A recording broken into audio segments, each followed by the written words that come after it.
আমি নাসরিন ব্লগার চ্যানেলে আরও একটি নতুন ভিডিওতে সকলকে স্বাগত জানাচ্ছি। কাছে এবং দূরে, দেশ ও দেশের বাইরে যে যেখান থেকে বসে আজকে আমার ভিডিওটি দেখতে শুরু করে দিয়েছেন, আশা করছি আল্লাহর রহমতে সবাই অনেক বেশি ভালো আছেন। আলহামদুলিল্লাহ, আমরাও অনেক ভালো আছি। আজকের ব্লগটা আমি দুপুরে রান্না থেকে স্টার্ট করে দিয়েছি। আশা করছি এই ভিডিওটা আপনাদের কাছে অনেক বেশি ভালো লাগবে। ভালো লাগলে অবশ্যই একটা লাইক দিয়ে দিবেন, আর যদি খুব বেশি ভালো লেগে যায় তাহলে ফ্রেন্ড অ্যান্ড ফ্যামিলির সাথেও শেয়ার করে দিবেন, আর সাবস্ক্রাইব করে আমার এই ছোট্ট চ্যানেলটির পাশেই থাকবেন। তো আজকে আমি দুপুরবেলা রান্না করেছি চিকেনের কলিজা আর কচকচে। এর আগের দিন আমি শেয়ার করেছিলাম আমার একটা ভিডিওতে, তো আর আজকে কিছু শেয়ার করলাম না, শুধু রান্নাটাই করে নিয়েছি। আর টাইটেল থাম্বনেল দেখে হয়তো আজকে বুঝে গেছেন আমি আজকে কি করব। তো আজকে আমি আপনাদের সাথে শেয়ার করব কি করে খুব সহজেই বাড়িতে বসেই শুকনো মরিচের গুঁড়ো বানানো যায় সেটাই। আগের ভিডিওতে আমি শেয়ার করেছিলাম শুকনো মরিচগুলোকে আমি রোদ্রে দিয়েছিলাম। রোদ্রে দিয়ে আমি ভালো করে আগে শুকিয়ে নিয়েছি। শুকিয়ে এই যে এখন বোটাগুলোকে বেছে নিচ্ছি।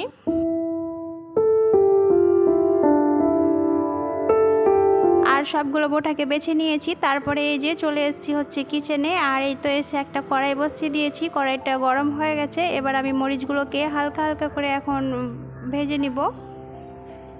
তো এই যে আমি দিয়ে দিয়েছি মরিচগুলোকে, আর এই তো এখন ভেজে নিচ্ছি। এটাকে খুব বেশি লাল করা যাবে না, হালকা হালকা করে ভেজে নিতে হবে। এইভাবে আমার আম্মারা বানায়, আম্মারাকে দেখেছি, তাই আজকে আমিও বানিয়ে নিচ্ছি। তো এই যে আমার হালকা হালকা করে ভাজা হয়ে গেছে, এবার আমি নামিয়ে নিচ্ছি। আর সবগুলোই মরিচকে আমি এইভাবে ভেজে নিব। তো আপনাদের সাথে আর শেয়ার করলাম না সেটা, এইভাবে ভেজে নিতে হবে সবগুলোকেই। আর এই যে দেখতে পাচ্ছেন আমার মরিচগুলো একেবারে মচমচে করে ভাজা হয়ে গেছে। হাত দিয়ে একটু ভাঙছি তো ভেঙে যাচ্ছে অনেক সুন্দর হয়ে। তো এই যে এখানে আমি নিয়ে নিয়েছি হচ্ছে গ্রাইন্ডার। এবার গ্রাইন্ডারে গ্রাইন্ড করে নিব। তো গ্রাইন্ডারে আমি দিয়ে দিলাম হচ্ছে মরিচগুলোকে। তো এখানে অল্প অল্প করে মরিচ দিলাম, আর এই তো এখন গ্রাইন্ডারে গ্রাইন্ড করে নিব। তো এই যে আমি এতটা মরিচ দিলাম, তারপরে এবার ঢাকনা দিয়ে ঢেকে দিব। তারপরে আমি গ্রাইন্ড করে নিয়ে আসছি, তারপরে আপনাদের সাথে শেয়ার করছি। আর এই যে আমি গ্রাইন্ড করে নিয়ে চলে আসলাম, আর এই তো দেখতেই পাচ্ছেন কত সুন্দর হয়ে গ্রাইন্ড হয়েছে।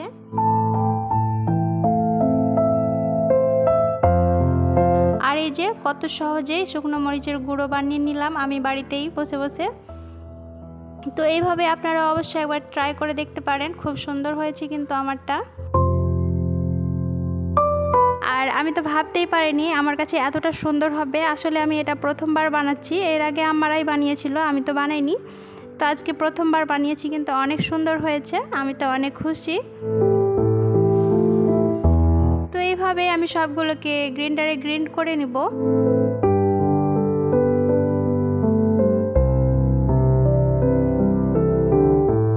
আর এই যে আমি সবগুলোকে গ্রাইন্ড করে নিয়েছি, তারপরে একটা চালনি দিয়ে আমি চেলে নিয়েছি। তারপরে এই যে আপনাদের সাথে শেয়ার করলাম, আর দেখতেই পাচ্ছেন কতটা সুন্দর হয়েছে।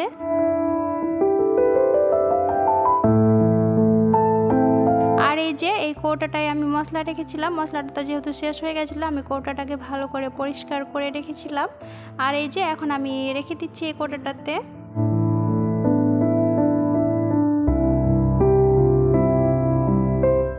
তো আমার এতটা হয়েছে, আমি প্রথমবার যেহেতু বানালাম তো আমি অল্প করেই করেছি। এরপরের বার যখন বানাবো তখন তো বানিয়ে নিব আমি একবারেই।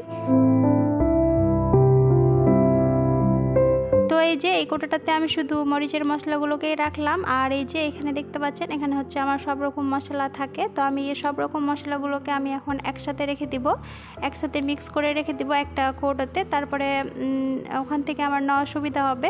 তো এই যে মিক্স করে নিচ্ছি। আর এখানে আমি সব রকম মশলা বলতে নিয়েছি এখানে নিয়েছি আমি হচ্ছে জিরে গুঁড়ো, তারপরে নিয়েছি ধনিয়া গুঁড়ো, গরম মশলা, তারপরে নিয়েছি গোলমরিচের গুঁড়ো। তো এইগুলোই নিয়ে আমি মিক্স করে দিয়েছি। আর আসলে আমার ধনিয়া গুঁড়োটা এখানে বেশি আছে আর গোলমরিচের গুঁড়োটা একটু কম আছে। তো আমি গোলমরিচের গুঁড়ো গোলমরিচ নিয়ে এসেছি, আমি ওটাকে পরবর্তীতে ফ্রাই করে আমি এখানে মিক্স করে নিব। তো তো ওটা আর আপনাদের সাথে শেয়ার করলাম না, ওটা আমি পরে করে নিব।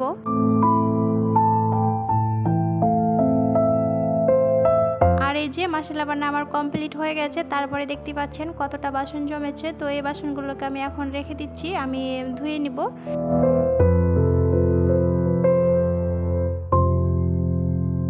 আর এই যে আমার অ্যানিভার্সারির গিফটটাকে আমি একটু যত্ন করে রাখছি, কারণ আমার যেহেতু অ্যানিভার্সারির গিফট বলে কথা, তো মশলা যেহেতু গ্রিন্ড করলাম তার জন্য একটু ভালো করে পরিষ্কার করে নিচ্ছি।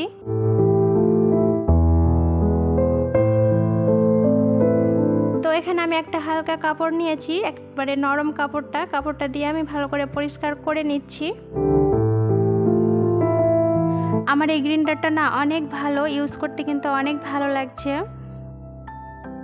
তো বাসনগুলো আমি মাজতে থাকি আর আপনাদের কাছ থেকে বিদায় নিয়ে নিচ্ছি। আমার আজকের এই ভিডিওটি আপনাদের কাছে কেমন লাগলো অবশ্যই কমেন্ট করে জানাবেন। ভালো লাগলে like, comment, share and subscribe করে আমার পাশেই থাকবেন।